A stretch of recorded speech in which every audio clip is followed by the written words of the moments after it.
এই জন্য আমি একটা গজলে লিখেছিলাম, সেই যে আদি সেই যে অন্ত, একাই মজুদ জাহান ভাণ্ড, অদ্বিতীয় তুমি বেমেসাল বেনজির, অসীমকে সীমায় সাধ্য কি বলা। আলহামদুলিল্লাহ দয়াল আল্লাহ, ইনসান সুরতে গড়েছ মৌলা। আলহামদুলিল্লাহ দয়াল আল্লাহ। একটা গজলে লিখেছিলাম, তো সবটুকু গাওয়া হলো না, সময় লেগে যাবে। এই জন্য নিজ ওজুদে সফর করে সিরো ফিল আর্থ, আল্লাহ বলেছে তোমরা জমিনে সফর করো। এখন জালালউদ্দিন রুমিকে শামসে তাবরিজি রহমতুল্লাহ জিজ্ঞেস করল, হে রুমি, এই সিরো ফিল আর্থ, তুমি এই জমি, আর্থ মানে জমিন, সিরো মানে সফর কর, ফি মানে মধ্যে, জমিনের মধ্যে সফর করে, এই কথার অর্থ কি বোঝো? তখন রুমি বলল, আল্লাহ বলছে তোমরা জমিনের উপর দিয়ে সফর করে বিভিন্ন জ্ঞান বিজ্ঞান সম্পর্কে জানো। তখন শামসে তাবরিজি রহমতুল্লাহ বললেন, তুমি এই আয়াতের যে ব্যাখ্যা করো আমি তা করি না। বললো, আপনি কি ব্যাখ্যা করেন? কারণ জালালউদ্দিন রুমি অনেক পণ্ডিত ব্যক্তি ছিলেন। তিনি ভাবলেন যে একটা পাগল মানুষ, মস্তান মানুষ, দেওয়ানা মানুষ, সে আবার কি ব্যাখ্যা করে কোরআনের। তখন শামসে তাবরিজি রহমতুল্লাহ বলল, আমি ব্যাখ্যা করি জমিনের ভিতরে সফর করো। যেহেতু ফি মানে মধ্যে, আল আর্থ, সিরু ফি আল আর্থ, অর্থাৎ জমিনের মধ্যে বিচরণ করো, সফর করো। বলে কথাটা ছিল জমিন মানে দেহ, দেহের মধ্যে বিচরণ করো, সফর দরতন, অর্থাৎ নিজের দেহে তুমি সফর করো। তো জালালউদ্দিন রুমি রহমতুল্লাহকে শামসে তাবরিজি বললেন যে তুমি আমার হাতটা ধরো, চোখটা বন্ধ করো। ধরার পরেই চোখটা বন্ধ করলো, তিনি লাঠি দিয়ে আঘাত করলো, জমিনটা ভাগ হয়ে গেল। তিনি অন্তরে চোখ দ্বারা দেখতেছেন, তারপরে একটা অঞ্চলে নিয়ে গেল, বিশাল জগৎ। সেই জগতে নেওয়ার পরে তার একবারে আল্লাহর জ্ঞান ভান্ডারের বহু জগৎ তিনি সেখানে বিচরণ করাইলেন। সে দেখে দেখে বিচরণ করলেন, আবার বললেন চোখটা বন্ধ করে, আবার ফিরে আসলেন। আসার পরে সে দেখলো সেই জায়গায় দাঁড়ানো। অর্থাৎ শামসে তাবরিজি রহমতুল্লাহ বলেছেন, রুমি রে, তোর এই জগতের পৃথিবী নামক গ্রহের ভূগর্ভে আমি ঢোকাই নাই, তরে আমি তোমার নিজের ভিতরে প্রবেশ করাইছি। সুবহানাল্লাহ। অর্থাৎ আত্মদর্শনের মধ্যে নিয়ে গেছি, তোমার দেহের মধ্যে তোমাকে সফরে নিয়ে গেছি। তোমার মধ্যে যে কত শক্তি অজানা অচেনা রয়ে গেল সেগুলো তুমি জানো না। এই জন্য সিরোফিল আর্থ মানে তোমার দেহের মধ্যে সফর করো। তাহলে কি বলবো, আলোচনা করতে গেলে বড় হয়ে যায়। তাহলে এই দেহ বা ওজুদের আকার আকৃতির অরিজিন কি? অরিজিন মানে মৌলিক এই পটভূমি কি, এবং আমি এরকম হলাম কেন, আমি মানুষ হলাম আর একজন আমার মতো হলো না, বা কেউ মানুষ হয়েছে এরকম জ্ঞান বুদ্ধি নাই, বা কারো আমার সাথে বেশি জ্ঞানী, আবার কিছু পশু হলো, কিছু গাছ হলো, সৃষ্টি জগতের উঁচু নিচু এই বৈষম্যগুলো কোথা থেকে সৃষ্টি হলো? আর যদি আমরা ভাবি যে আমাদের হাড়, রগ, হাড্ডি, মাংস, গোস্ত, রক্ত, এগুলোর সাথে পশু পাখির কি তেমন কোনো পার্থক্য? মস্তিষ্ক, মগজ, আমাদের জ্ঞান, পার্থক্য হলো জ্ঞানে। মানুষের সাথে পশু পার্থক্য জ্ঞানে। অর্থাৎ মানুষ যে জ্ঞানের অঞ্চলগুলোর মধ্যে বিচরণ করতে পারে, পশুরা সেখানে পারে না। মানুষরা পশুকে শিক্ষা দিল, সে অনেক কিছু সে জ্ঞানী হয়ে ওঠে। ব্যাপার হয়েছে পশুরা বা সৃষ্টির মধ্যে কেউ জীবিত নয়। যদি জীবিত বলি, এটা প্রকৃতপক্ষে জীবিত কোরআনে বলে নাই, আমরাও কেউ প্রকৃতপক্ষে জীবিত নই। আমি কোরআনে সূরা আনাম 122 নম্বর আয়াত, সূরা আনআম 122 নম্বর আয়াত, 6 নম্বর সূরা। তাহলে দেখেন যে এখানে আপনারা যে আয়াতটার মধ্যে এখানে বলা হচ্ছে সে ছিল মৃত, অতঃপর আমি তাকে জীবিত করেছি এবং তাকে এমন একটি নূর দিয়েছি যা দিয়ে সে মানুষের মধ্যে চলাফেরা করে। সে ছিল মৃত, এখানে খুব খেয়াল করে বুঝতে, সে ছিল মৃত, তাকে জীবিত বলা হয় নাই। আমি তাকে জীবিত করি কিসের মাধ্যমে? একটা নূর দিয়েছি যার মাধ্যমে সে মানুষের মধ্যে চলাফেরা করে। এবং বলা হচ্ছে সে কি এই ব্যক্তির মতো, অন্য ব্যক্তিকে এই ব্যক্তির সমান যে জুলমাতে রয়েছে? যেখান থেকে বের হতে পারছে না, আপনার আয়াতটা দেখে নিতে পারেন। 6 নম্বর সূরা 122 নম্বর আয়াত সূরা আনাম, যে মানে আল্লাহ একটা নূর দিলেন, সেই নূরের দ্বারা হলো মানুষ জীবিত হয়ে গেল। তার মানে কি, যিনি নূর প্রাপ্ত হইল, তাহলে এই নূর প্রাপ্ত হওয়ার পর এবং সূরা আনফাল 24 নম্বর আয়াতে দেখবেন যে আল্লাহ এবং আল্লাহ রসুলের তাকে সাড়া দাও যা তোমাদেরকে জীবন্ত করে।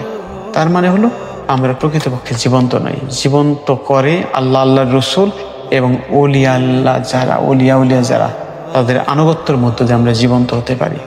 আমাদের এই জ্ঞান চক্ষু খুলে যেতে পারে, আমরা যা দেখি না অত দূর দেখতে পারি। কোরআনে মারিফুল কোরআন, সৌদি আরবের একটা কোরআন 2003 সালে আনা কোরআনটা আমার কাছে আছে, তার 407 পৃষ্ঠায় গেলে দেখবেন মৃত মানে হলো জন্মাতে থাকা আর জীবিত মানে হলো নূরপ্রাপ্ত হওয়া। এখানে সুন্দরভাবে আমরা ব্যাখ্যা করেছে। এই তাফসির কেন বলি, এই তাফসিরটা আবার গ্রহণ করে আমাদের পীর ফকির লাইনের মানুষ যারা, তারাও যে ব্যাখ্যা করেছে, তাফসির করেছে, এগুলো অনেকে গ্রহণ করতে চায় না। এই জন্য আমি ওই কোরআনের উদ্ধৃতিতে আমার সুফিবাদী মানুষ অনেকে আবার বলে যে আপনি এই যে ওহাবি বা মুফতমক ধরনের, আমি কাউকে ওহাবি বলি না, বা কাউকে আমি বিভিন্ন মতের মানুষ থাকতে পারে, কাউকে আমি অন্যভাবে মানে কেউ ছোট হবে এভাবে আমার কথা বলতে ভালো লাগে না। শুধুমাত্র আমি বলতে চাই এটুকু যে আমি যা বলছি তা গ্রহণ করতে হবে তা নয়, কিন্তু যদি এর মধ্যে কিছু সত্য থাকে, সত্যকে জানা চেনার চেষ্টা করা তো কোনো ভুল হওয়ার কথা না। কারণ প্রত্যেকেরই একটা সৃষ্টিগতভাবে আল্লাহ তাআলা কিছু জ্ঞান বুদ্ধি দিচ্ছে ভালো মন্দ বিচার করার মতো। তাহলে 6 নম্বর সূরার আবার 116 নম্বরে, আনামের 116 নম্বরে আল্লাহ বলতেছে, তুমি যদি অধিকাংশের অনুসরণ করো তাহলে বিপদগামী হবে। অনেকে বলে যে তাদের দলটা তো অনেক বড়, যারা পীর মুরিদ মানেন এই দলটা তো ছোট, অথচ কোরআনে 116 নম্বর আয়াতে 6 নম্বর সূরার বলতেছে তুমি যদি অধিকাংশ মানুষ অনুসরণ করো, যারা বেশি মানুষ অনুসরণ করতে যে পথটা, তুমি তাদের অনুসরণ করো তাহলে বিপদগামী হবে। এটা আমাদেরকে লক্ষ্য করে বলতেছে, এটা কিন্তু মহানবী সাল্লাল্লাহু আলাইহি ওয়াসাল্লামকে লক্ষ্য করে বলতেছে না। কারণ তারা অলীক কল্পনার অনুসরণ করে এবং সম্পূর্ণ অনুমান ভিত্তিক কথাবার্তা বলে। অর্থাৎ অনুমান ভিত্তিক কথাবার্তা কোনটা, আমি যে কথা বলতেছি এটা বাস্তবতা যদি আমার মধ্যে জ্ঞান না থাকে, মিষ্টি খাইলে যে মিষ্টি লাগে এটার যে অনুভূতি, মিষ্টির সম্পর্কে যদি আমার জ্ঞান না থাকে, মিষ্টির ব্যাখ্যা যতই দিই আমার ব্যাখ্যা সঠিক হবে না। তদ্রূপভাবে যারা এই অনুমান ভিত্তিক গল্প গুজবের কথা বলে লোভ দেখায় টাকা পয়সা নিয়ে যাচ্ছে এবং পীরদের বিরুদ্ধে কথা বলছে যে পীরেরা নাকি ভক্তদের কাছ থেকে অর্থ বাণিজ্য করে, আমার তো মনে হয় না কোনো পীরে ভক্তদের বলে তুই এত টাকা দে, অত টাকা দে। কারণ পীরেরা যদি তা বলতেন, অধিকাংশ বহু পীর আছে আমার পরিচিত যারা নিজেরা বহু টাকা পয়সাকে ত্যাগ করে একবার নিঃস্ব দিনে কোনো রকম খেয়ে পরে বেঁচে থাকে, তার ইচ্ছা করলে অনেক ধনী হইতে পারতো জগতের টাকা পয়সা। তাহলে এখন অনেকে এই আয়াতগুলোকে মহানবী সাল্লাল্লাহু আলাইহি ওয়াসাল্লামের জন্য যে আপনি এইটা করুন, আপনি ওইটা করুন, আপনি সালাত করুন, এইগুলোকে তার জন্যই প্রযোজ্য করে দিয়েছে। তিনি মহাগুরু, যার সাথে আল্লাহ বিরত কথাবার্তা বলে, এইরকম ব্যক্তি নূরে মুজাসসাম রহমতুল্লাহ আলামিন।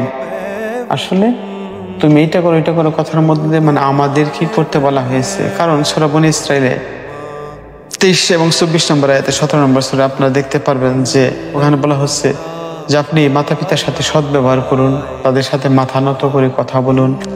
এবং তখন মানে কি, তখন তো মহানবী সাল্লাল্লাহু আলাইহি ওয়াসাল্লামের মাতা পিতা তখন তো জগতের মধ্যে জীবদ্দশায় ছিল না। তাই কথা বলছে মানে তাকে বলছে মানে তার মাধ্যমে আমাদেরকে বলা হচ্ছে যে মাতা পিতার সাথে সৎ ব্যবহার করো, তাদের সাথে উচ্চ স্বরে কথা বলো না, শব্দ করো না। এগুলো মহানবীর জন্য নয়, এগুলো আমাদের জন্য প্রযোজ্য। যাই হোক, শেষ একটি কথা বলে শেষ করে দিচ্ছি। অর্থাৎ যারা বিভিন্ন অসার কথাবার্তা, লোভ লালসা দেখাচ্ছে অবিরত একবার বয়ানি, আমি যে কথা বলতেছি আমার কথার মধ্যে যদি কোনো কথার আমিত্ব থাকে সেটা আমার ব্যক্তিগত না জানি, এই জন্য আমি ক্ষমা চাই। কিন্তু যে কথাটুকু সত্য মনে হয় তা আমার ব্যক্তিগত কথা নয়। কোরআনের কমপক্ষে কোরআনের যে মূল কথাগুলো সেগুলো তো আল্লাহর কথা, রসুলের কথা এবং মহাপুরুষ অলিয়া উলিয়ার কথা যেগুলো, সেগুলোকে গ্রহণ করতে সমস্যা নেই। এবং যারা অপব্যয় করে, অপব্যয় মানে শুধুমাত্র এই আর্থিক অপব্যয়, টাকা পয়সা নষ্ট করে, এটা যেমন অপব্যয়, তদ্রূপভাবে নিজের দেহের এই আমাদের শোনা, দেখা, কথা বলার শক্তি, এই আমাদের যৌন শক্তি, নানান রকমের যত শক্তি আমাদের মধ্যে আছে, এইগুলোকে বিনা কারণে অপব্যয় করা, এগুলো এরকম অপব্যয়কারী হলো শয়তানের ভাই। এটা আয়াত থেকে বলে দিলে ভালো হয়। এটা সূরা বনী ইসরাঈলের 27 নম্বর আয়াতে আছে, ইন্নাল মুবাজ্জিরিনা কানু ইখওয়ানা শায়াতিন, অর্থাৎ যারা অপব্যয়কারী তারা হলো শয়তানের ভাই। যা হোক, আলোচনা করলাম।